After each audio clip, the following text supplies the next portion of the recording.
Good morning everyone. Maulan ngayon sa Singapore, so gawin natin mag-bake tayo ng chocolate muffin. So dinagdurog ako ng 4 na banana dito sa bowl. Then ito yung gagawin, lagyan ko siya ng butter. Yung nilagay kong butter dito is 1 cup of butter. Tapos ito naman yung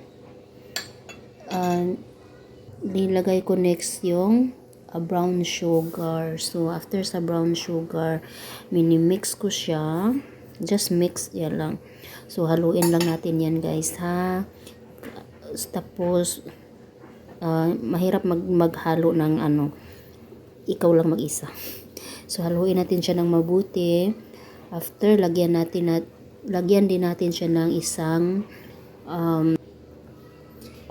lagyan natin ng isang itlog guys after siya malo. Yung ginamit ko na itlog dito is yung large. Minsan kasi mas piliin ko yung large na egg kasi pag bibili ako kasi mas marami siyang magamitan pag large egg yung nasa bahay niyo. Tapos naglagay din ako dito ng 1.5 cup of flour.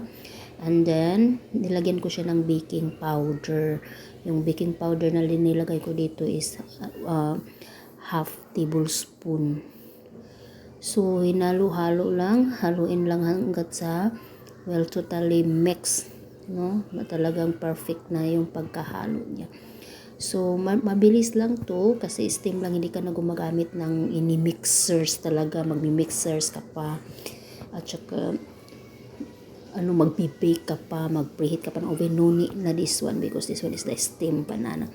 So meron ako ditong yung extra ng ginawa ko yung cookie. Gumawa ko sa araw ng cookie na extra akong chocolate chips. Hinaluan ko lang siya ng chocolate chips para mas lalong mainganyo yung alaga ko na kumakain ng banana muffin kasi andun yung chocolate sa banana cake, banana muffin. So meron din akong tira na granule na almond. So nilagay ko na lang din dyan. So parang additional lang siya ba na lagay mo sa muffin mo. Masarap din kasi pag mayroong almond. So nilagyan ko siya. Kunti lang yan. Pagkatapos kumukulo na yung tubig, kailangan kumukulo yung tubig bago nyo ilagay yung steamer nyo. So ganito na yung tapos takpan nyo lang ng cloth yan para hindi papasok yung tubig sa maging mabasa yung yung muffin. So yun, 6 minutes to 10 minutes yung pag-steam ko nito. So tapos ganun lang, bantayan nyo lang na hindi ma-overcook, baka maging over-wet. So yun, so ito na yung kinalabasan ng pinagagawa ko, no?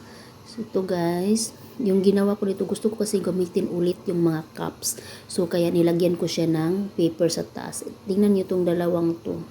Alam niyo kasi nasa moving process ako for my heartbreak. Bigla ko naisip yung jowa ko ba. Nailagay ko na doon, hindi ko pa pala nalagyan ng paper yung cup.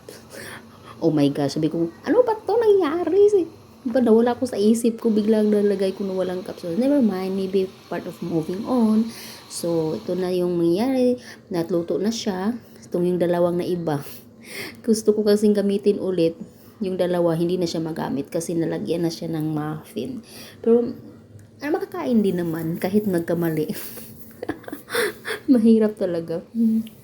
Bigla ko naisip yung jowa kong nang iwan sa akin, kaya yun, may dalawang na iba dun. Nakalimutan ko, nagising ako ulit. Hindi ko pala nalagyan ng papers. Okay guys,